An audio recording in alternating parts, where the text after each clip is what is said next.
সেনাবাহিনী হলো একটি দেশের শক্তি ও নিরাপত্তার প্রধান ভিত্তি। একটি জাতির সার্বভৌমত্ব রক্ষা এবং দেশের প্রতিটি নাগরিকের শান্তি ও শৃঙ্খলা বজায় রাখার জন্য আমাদের সেনাবাহিনী সর্বদা অটল ও অবিচল থাক।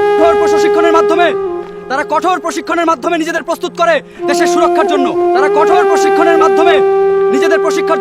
শুধু যুদ্ধ নয়, দুর্যোগের সময়ও তারা মানুষের পাশে দাঁড়ায়। দেশের বিপদের দিনে সাহসী সেনা সদস্যরা সাধারণ মানুষের জীবন বাঁচাতে এভাবেই কাঁধে কাঁধ মিলিয়ে নিরলসভাবে কাজ করে যাচ্ছেন।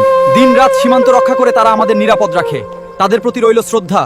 এটি তাদের অসীম ত্যাগের একটি নিদর্শন, যা আমাদের হৃদয়ে চিরকাল থাকবে এবং আমরা তাদের সালাম জানাই। দিন রাত রোদ বৃষ্টি উপেক্ষা করে মানুষের নিরাপত্তায় কাজ করে বাংলাদেশ পুলিশ। শুধু আইন রক্ষা নয়, বিপদে মানুষের পাশে দাঁড়ানোই আমাদের মানবিক দায়িত্ব। তাই তো আমরা সব সময় আপনাদের পাশে আছি, নিশ্চিন্তে আপনারা পথ চলতে পারেন। দুর্যোগে, সংকটে তাদের সাহসী হাত বাড়ে সবার আগে। এই কঠিন সময়ে তারা আমাদের ভরসা, তাই আমাদেরও উচিত তাদের প্রতি কৃতজ্ঞ থাকা এবং একে অপরের পাশে দাঁড়ানো। বাংলাদেশ পুলিশ শুধু শক্তির প্রতীক নয়, মানবতারও এক উজ্জ্বল উদাহরণ। অসহায় মানুষের পাশে দাঁড়িয়ে তাদের সাহায্য করাই আমাদের পরম ধর্ম। আসুন আমরা সবাই